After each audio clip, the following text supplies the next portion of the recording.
नमो सिद्धाणं नमो आयर्याणं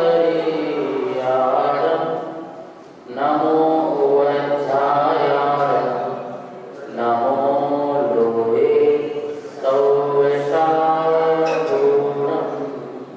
यस्य स्वयं स्वभावाप्ति रभावे कृष्णकर्मणः तस्मै संज्ञानरूपाय नमोस्तु परमात्मने नमोस्तु परमात्मने। जय भगवान महावीर स्वामी की जय। परम पूज्य आचार्य श्री पूज्यपाद स्वामी की जय। परम पूज्य आचार्य गुरुदेव विद्यानंद महाराज की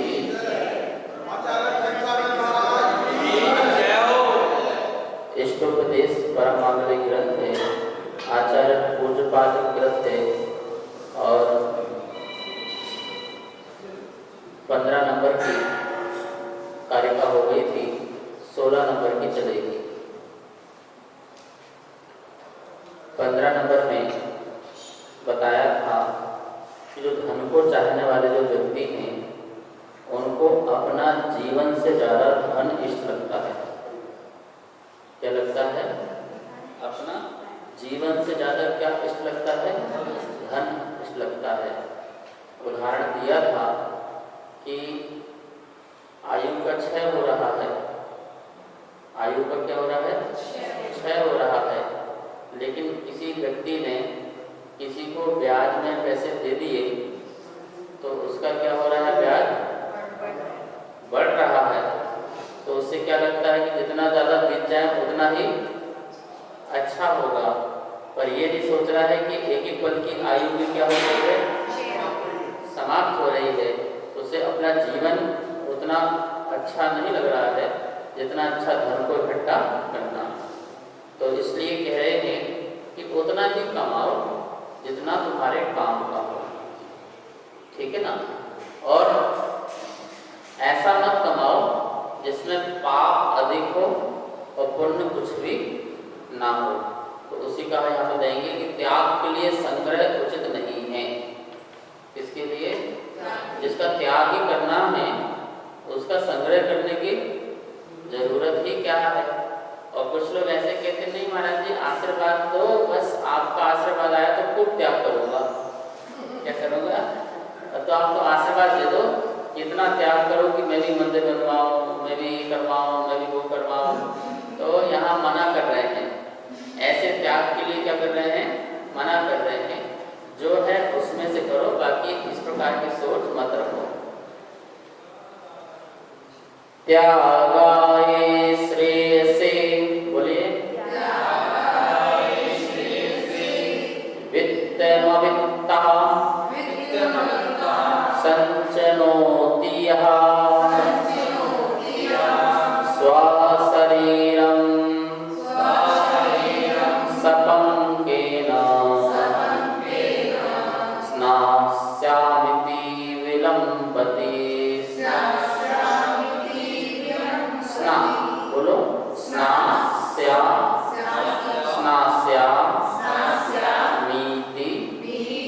विलम्बति। स्नास्यामीति विलम्बति। बोलेंगे त्यागाय श्रेयसे वित्त, बोलो मवित्तः संचनोति यः स्वशरीरं सपङ्केन स्नास्यामीति विलम्बति।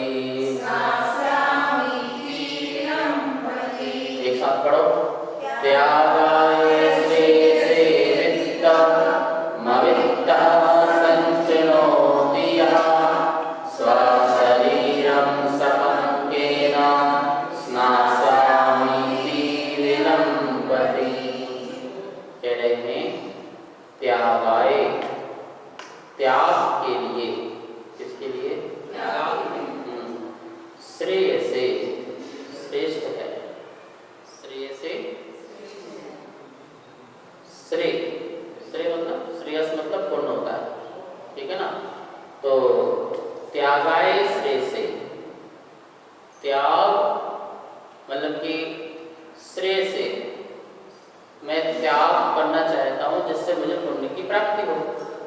किसकी प्राप्ति हो? मतलब यहाँ त्याग से मतलब दान, ठीक है ना। तो मैं दान करने के लिए दान करो जिससे मुझे क्या प्राप्ति हो? तो त्याग आए दान के लिए, श्रेय से पुण्य की प्राप्ति के लिए, पुण्य के लिए क्या करूं मैं?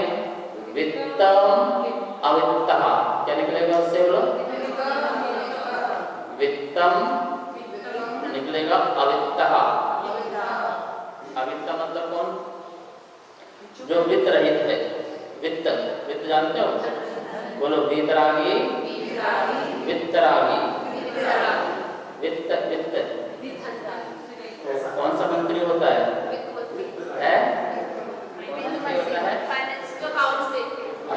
होता है वित्त मंत्री। कौन सा मंत्री?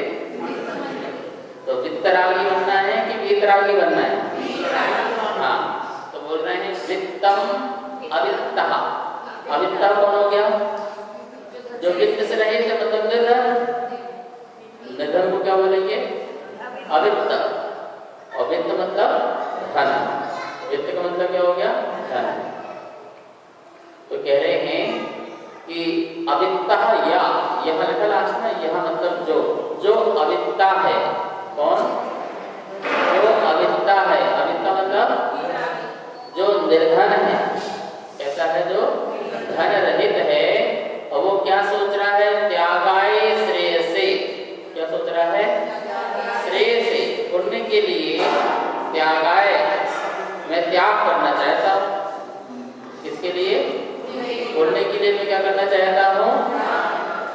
इसलिए वित्तम संचनोति, इसलिए क्या कर रहा है वो?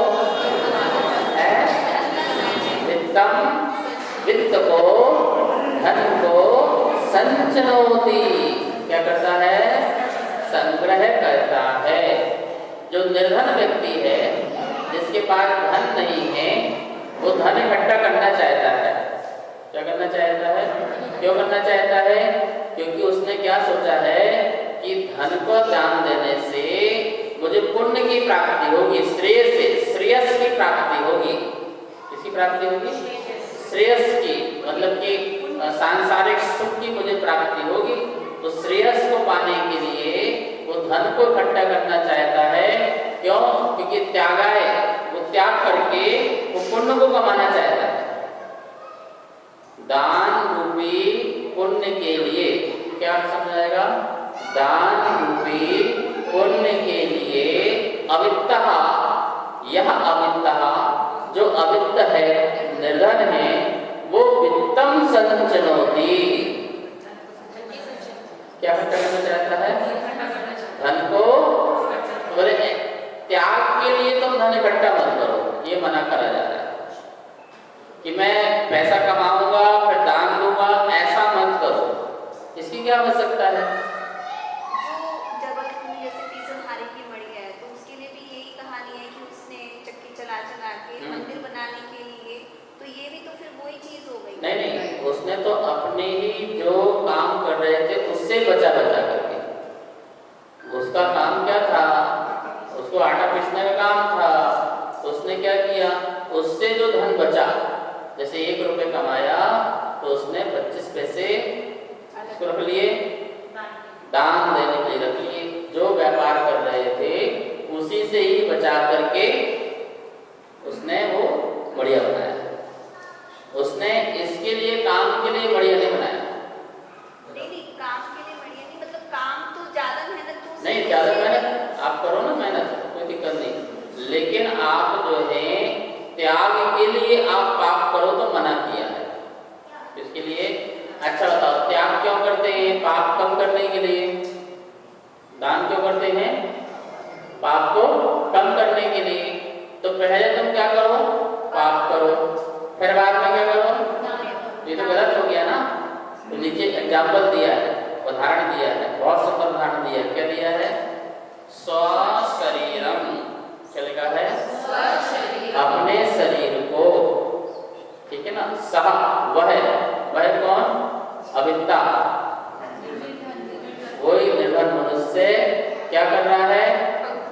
पंकेन, पंकेन कीचड़ से, कीचड़ से विलंपति, लिम्पति, विलंपति लिपता है, अपने में कीचड़ क्या कर रहा है? कीचड़ से लिप्त करता है। क्यों? क्योंकि स्नास्यामि, इसकी संधि करो, स्नास्यामि, मां छोटा ये हो जाएगा, उससे निकलेगा इति, क्या करेगा? क्या निकलेगा? स्नास्यामि इति, इति मतलब इस प्रकार। भैया मैं अपने शरीर में क्या लगा लूं? कीचड़ लगा लूं, क्योंकि मैं कहाँ जा रहा हूँ? हाँ, अहम अपने आप निकल जाएगा। जैसे अपन बोला पठामी, बोलो इसका अर्थ क्या हुआ? तो मैं कहाँ इसमें? अहम पठामी बोलने की जरूरत नहीं है, अहम पठामी, मैं पढ़ता हूँ। पठामी बोल दोगे तो क्या निकल जाएगा? अपने आप ही। इस प्रकार से यहाँ भी क्या बोल दिया? स्नास्यामि, बोलो स्नास्यामि, इसका मतलब मैं स्नान करता हूँ। क्या हो गया? हाँ भैया मैं थोड़ा कीचड़ लगा लेता हूँ, क्यों? क्योंकि मैं भैया, तो कीचड़ लगाने की जरूरत ही क्यों है? न कीचड़ लगाओगे न स्नान करना पड़ेगा। तो पहले हम क्या करें? पैसे कमाने के लिए पाप करें। क्या करें? देखो जब हम धन कमाएंगे तो धन कमाने में झूठ, छल, कपट, मायाचारी ये सब होते हैं। तो आप बोल रहे हैं कि हम बहुत सारा इकट्ठा कर लें पहले और फिर क्या करेंगे? हमें पुण्य कमाना है। क्या करना है? महाराज जी पैसा कमाना, क्यों? सौभाग्य बनना है, ये होना है, वो होना है, ये करना है, वो करना है, फिर पुण्य कमाएंगे। तो महाराज ने मना कर दिया, बोले तुम्हारे पास 1 रुपए है, तुम 5 पैसे का दान दो।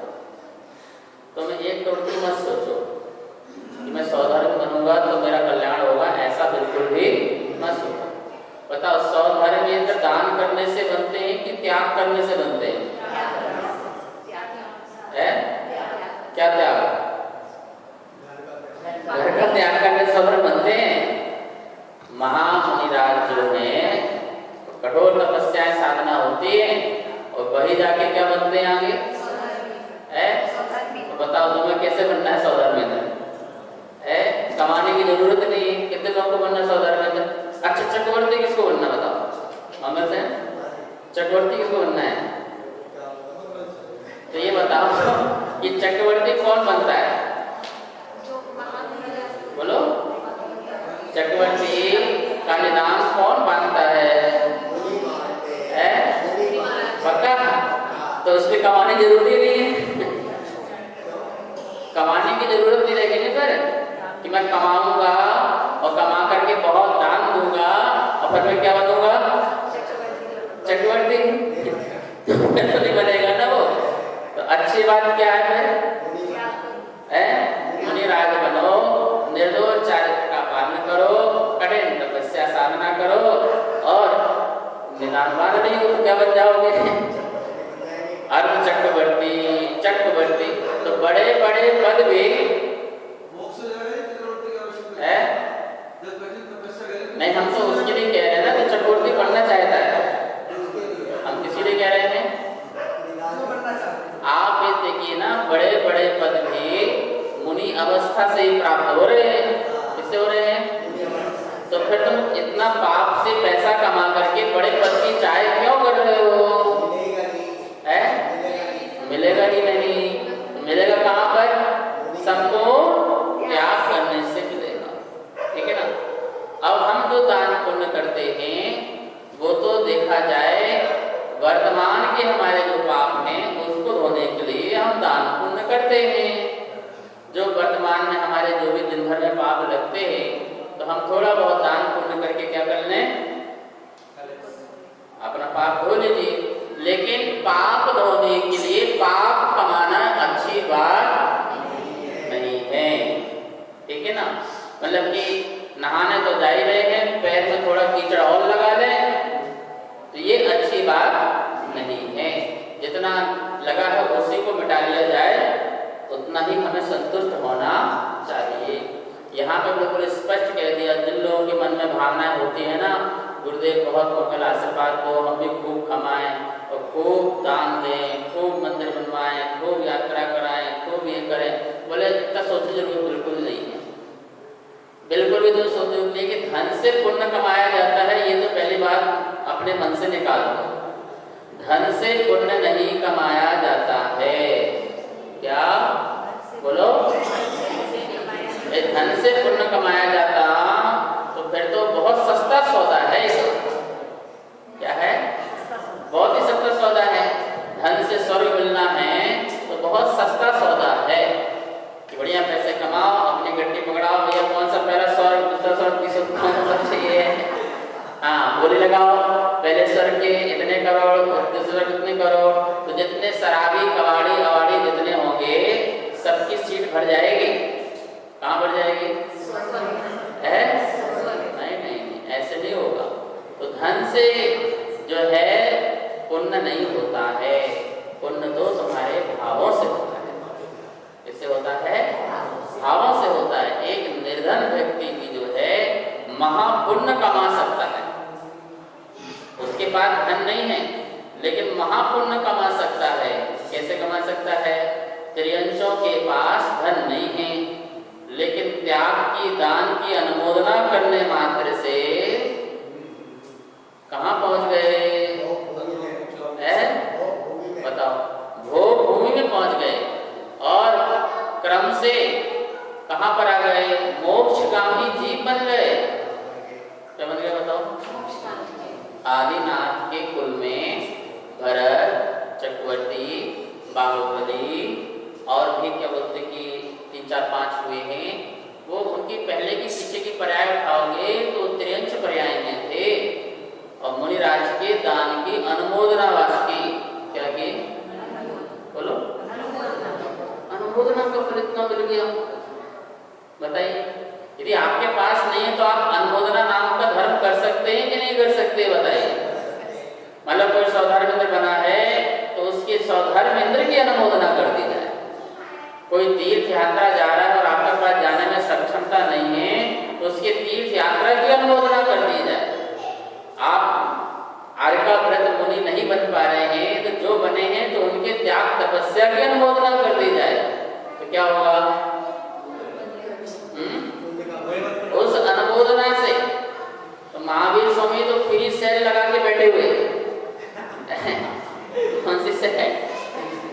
फ्री, बिल्कुल पुण्य की फ्री सेल लगा के बैठे हुए हैं कि भैया आप पुण्य के लिए पाप मत करो। क्या नहीं करो? ये कह के पाप मत करो कि भैया मैं तो इसलिए आज मंदिर क्यों नहीं आ रहे? अरे महाराज जो सुबह से जाना पड़ता, शाम को आता हूँ, क्यों? बस मैंने टारगेट बना रखा है। क्या टारगेट बना रखा है? इतना हो जाए तो बहुत ध्यान करना है, बहुत ध्यान पुण्य करना है। भैया ये टारगेट हमें नहीं चाहिए, ये टारगेट बिल्कुल नहीं चाहिए है। तुम धर्म के नाम से पाप मत करो, दान के नाम से पाप मत करो। वैसे तुम पाप कर रहे हो और नाम किसका ले रहे हो? है धर्म का नाम। ऐसा बिल्कुल मत करो। जो तुम कर रहे हो संसार में वो करो, कोई प्रॉब्लम नहीं है, वो तुम्हारा धर्म है। लेकिन मैं त्याग के लिए कर रहा हूँ ऐसा मना कर दिया। बोले इसकी जरूरत नहीं है। मन को छोटा करने की जरूरत बिल्कुल नहीं है। तुम्हारे पास कुछ भी नहीं है तब भी तुम महापुण्यशाली बन सकते हो, और बहुत कुछ है तो छोड़कर भी महापुण्यशाली बन सकते हो। तुम्हारे को बहुत कुछ है ना, तो बहुत कुछ छोड़ोगे तो परिणाम भी बहुत कुछ हो जाते हैं। तो जैसे तुम त्याग करोगे और त्याग करके तुम्हारी विशुद्धि जागेगी, उस विशुद्धि से तुम महापुण्य की प्राप्ति हो जाएगी। लेकिन त्याग के लिए पहले मैं कमाऊं और फिर त्याग करूं, ऐसा त्याग मना किया है। सही है कि गलत है? पहले रोग हो जाए फिर दवाई, पहले रोग हो जाए तो बढ़िया थोड़ा सा खा लो, रोग हो जाए तो फिर क्या करेंगे? पैसा तो है, ये दवाई ले लेंगे। नहीं, रोग ही ना हो ऐसा काम होना चाहिए। तो यहाँ पे कितना सुंदर उदाहरण दिया है। स्वशरीरम सबंकेन सह वह मनुष्य अवित्तः। अवित्ता क्या सोचता है? स्वशरीरम पंकेन, अपने शरीर को पंकेन कीचड़ से विलंबति क्या करता है? लिपति लिखता है, ठीक है ना, अपने को कीचड़ लगाता है। क्यों? स्नास्यामिति, मतलब मैं स्नान करता हूँ इसलिए कीचड़, तो ऐसा नहीं करना, ठीक है। समझ में आ गया ना इसका श्लोक का क्या अर्थ हुआ? अवित्तः त्यागाय, यह अवित्तः त्यागाय श्रेयसे वित्तं संचनोति सा स्वशरीरं पंकेन विलंबति स्नास्यामिति इति, ठीक है। तो अब आगे बता रहे हैं कि तुम जो इकट्ठा करते हो, इकट्ठे में लगे रहते हो जबर करने में, संचय करने में, क्या वो जो तुमको सुख देता है क्या? जो परिग्रह है हर स्थिति में दुख का कारण है। क्या बोल रहे हैं? तुम तो जितना है ठीक है, तुम तो और सोच रहे हो ना, तो जितना सोच रहे हो उतना समझ लो दुख और पैदा होने वाला है। भोग हमेशा कष्टकर हैं, दुख देने वाले हैं, किसी को आज तक सुख दिए नहीं। इतिहास में देखो, जो भी हुए राजा राणा छत्रपति हातिम की शक्तिवान, जो भी इतने बड़े बड़े लोग हुए हैं, इन सभी को किसने सुख है? चाहे सोने की लंका बना लो और चाहे सोने के राजमहल बना लो, किसी को सुख है? इतने बड़े बड़े किले देखते हैं सब राजा महाराजाओं ने बनाए, लेकिन महादुखी होकर के चले गए। तो कभी भी परिग्रह, एक कण मात्र भी परिग्रह सुख का होता तो महावीर स्वामी अपने दिव्य में जरूर बोलते। कोई ना कोई महापुरुष तो जरूर बोलता है कि परिग्रह सुख का कारण है, लेकिन वो सुख का कारण हो ही नहीं सकता है, वो आकुलता का कारण है। कैसे कैसे है तो देखो जरा, आचार्य ने यहाँ पर बहुत सुंदर लिखा हुआ है, श्लोक को उच्चारण करते हैं। आरंभे आरंभे तापान प्राप्ता वा तृप्ति प्राप्ता वा तृप्ति प्रतिपादकान अन्ते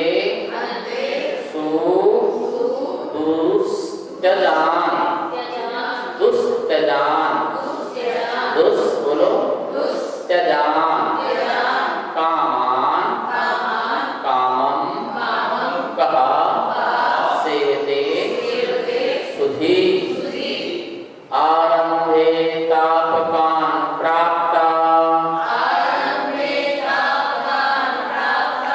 वा तृप्ति प्रतिपादकान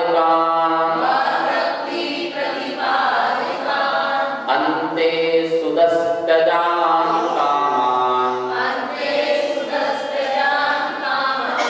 कामम कह सेवते सुधी। पढ़िए, आरंभे तापकान प्राप्ता वा तृप्ति प्रतिपादकान अन्ते सुदस्तजान कामम कह सेवते सुधी। अब बोल रहे हैं कि वो कैसे कष्टकर है, तो बोल रहे हैं आरंभे, आरंभ में मतलब शुरू में, स्टार्ट में, प्रारंभ में। तापकान क्या देने वाला है? वो ताप को देने वाला है। क्यों देने वाला है? ताप मतलब संताप, दुख। जो भी परिग्रह है कैसा है? प्रारंभ से ही क्या करता है? कैसा बताओ? प्रारंभ से ही। अच्छा बताओ, बड़े आसानी से कमा लेते हो? आसानी से कमा पाते हो? भाई भिखारी 1 रुपये कमाता है ना, तो बड़े कष्ट से कमाता है, कितना गला फाड़ता है, भगवान के नाम पे दे दो, इसके नाम पे दे दो, और कितनी मन्नतें मानता है, बोलता है, गला फाड़ फाड़ कर चिल्लाता है, तब जाके उसको कुछ है। बताओ तो कैसे मिला सुख? कैसे आराम से मिल गया? ठीक है ना। तो ऐसे ही जब भी आप भी दुकान में जाते हो, इतना दुख उठाते हो, परेशानियां उठाते हो, तब जाकर के आप किसी परिग्रह को, जैसे मान लो कि आपको एक गाड़ी लेनी है, गाड़ी परिग्रह है, भोग का कारण है। अब उस गाड़ी को लेने के लिए आपको कितने पापड़ बेलने पड़े?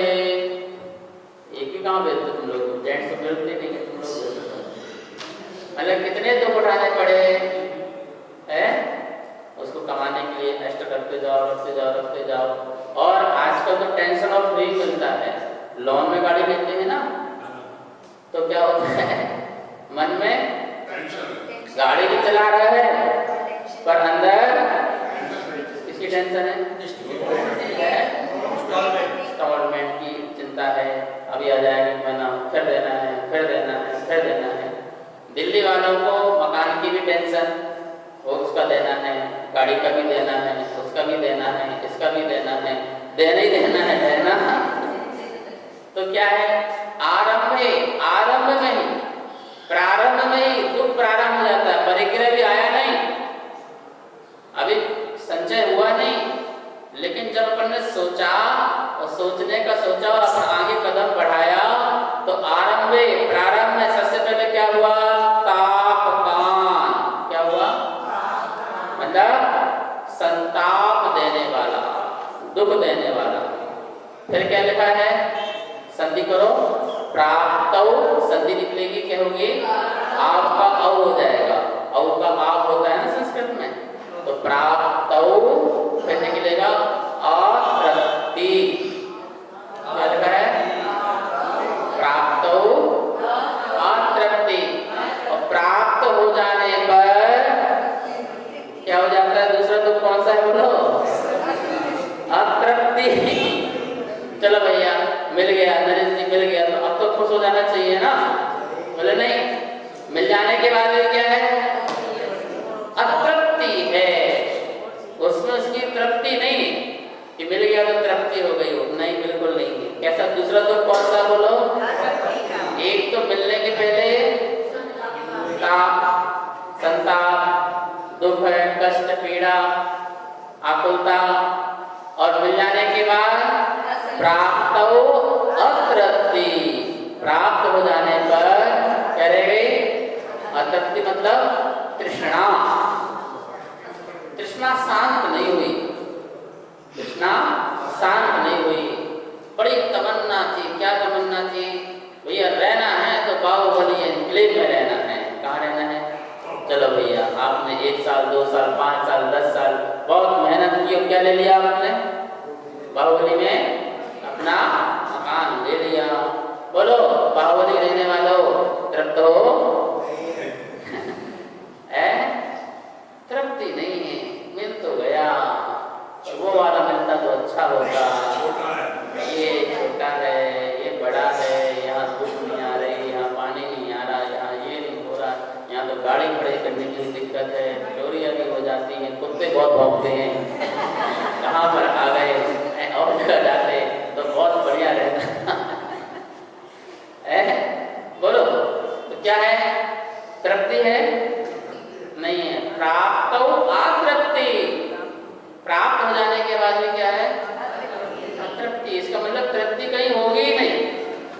परिग्रह से तृप्ति, देवों को तृप्ति नहीं हो रही। बताओ ना, ईर्षा भाव है देवों में, जितनी ईर्षा भाव है उतनी मनुष्यों में नहीं है, ध्यान रखना।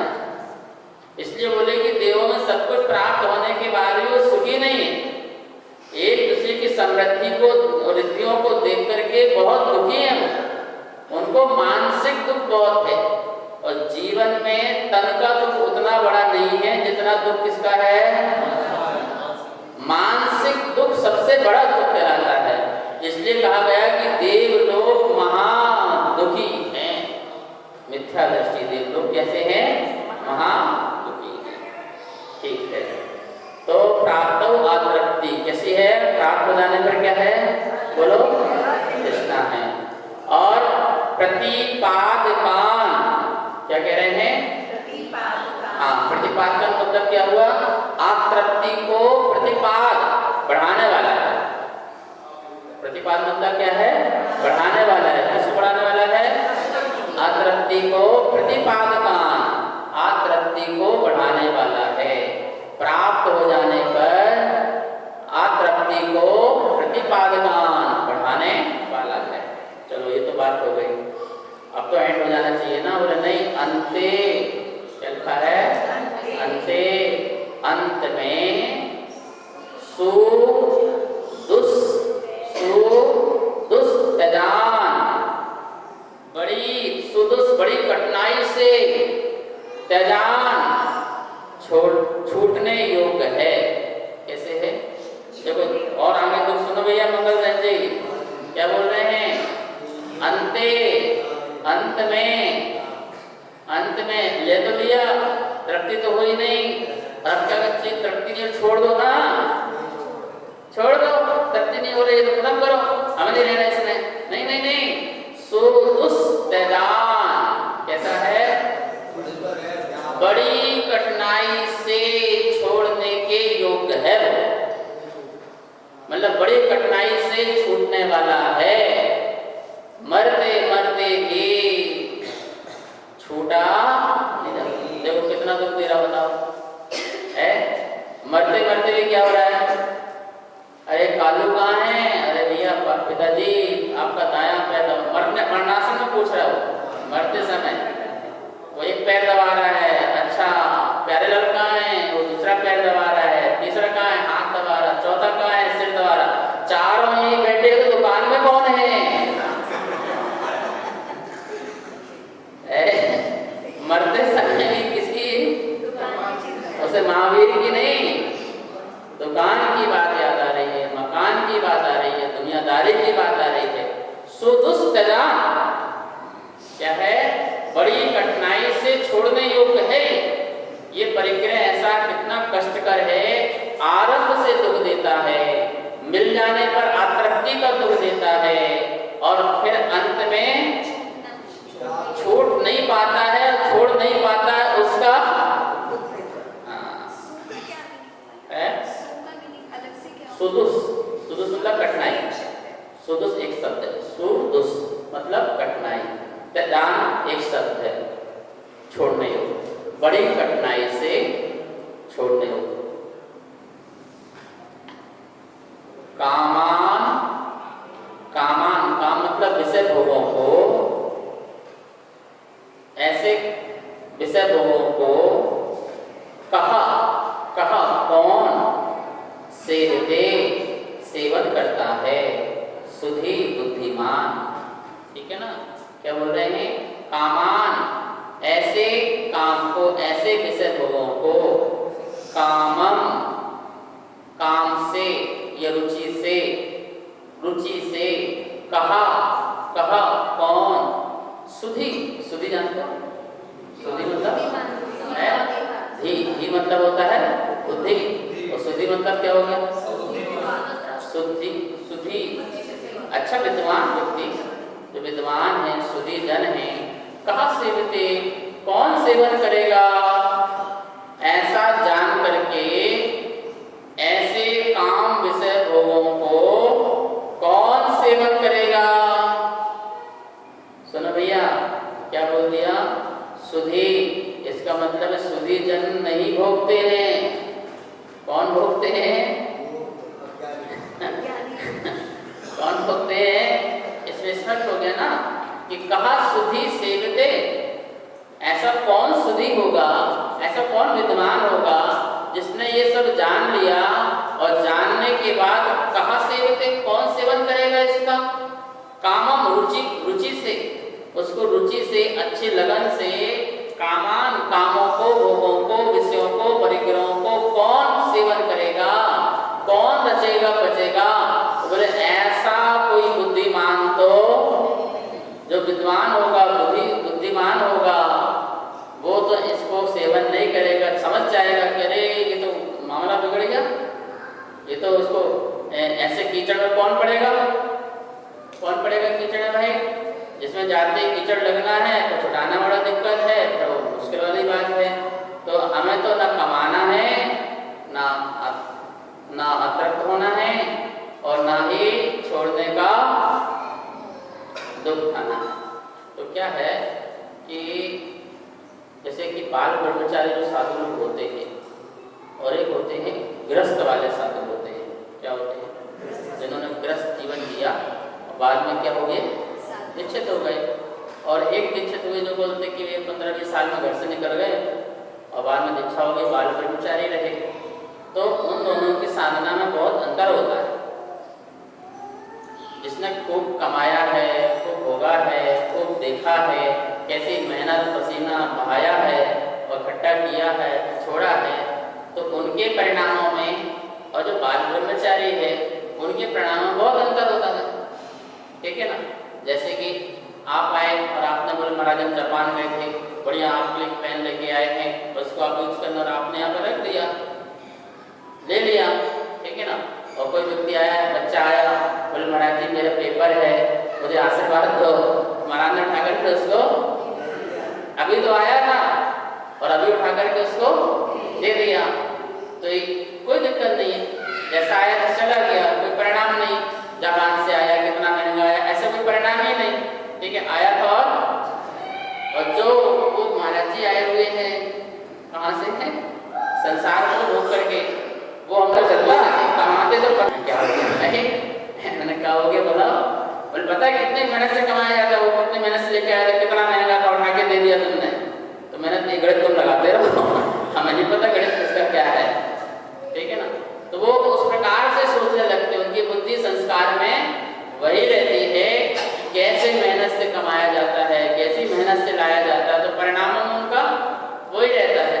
और जिसने कुछ किया ही नहीं है, उसने जाना दुनियादारी जाने ही नहीं है, तो उसको तो किसी प्रकार का ना राग है ना।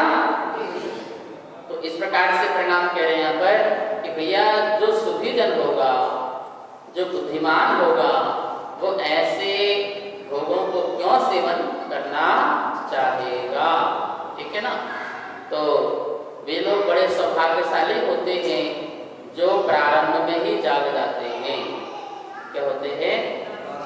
वे लोग भी सौभाग्यशाली होते हैं जो सुनने के बाद जाग जाते हैं, और वे लोग भी सौभाग्यशाली होते हैं जो भोग करके ही जाग जाते हैं।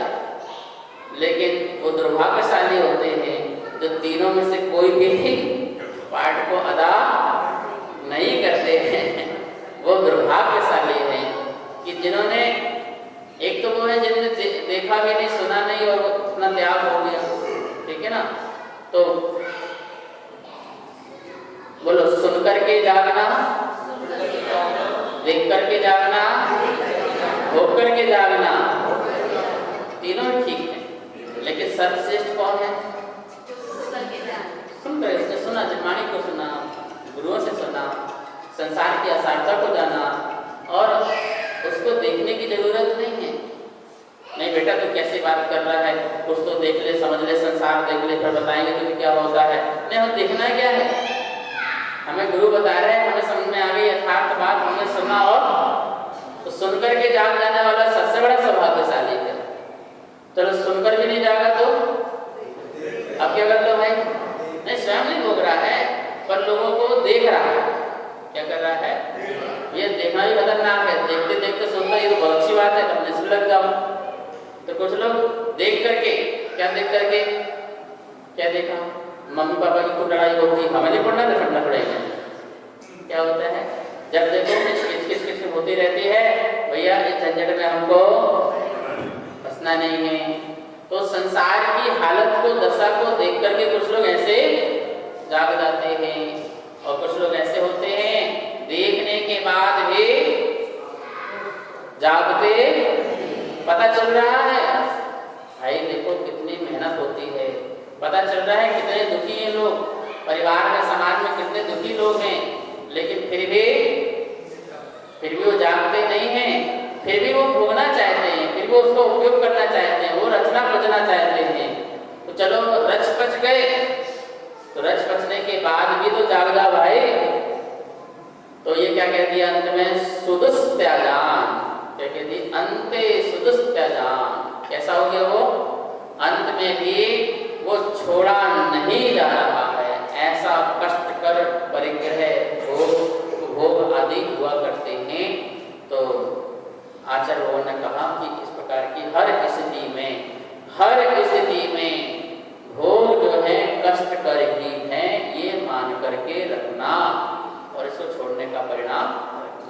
शेष कल जावड़ी के ज्ञान से सुखे वालो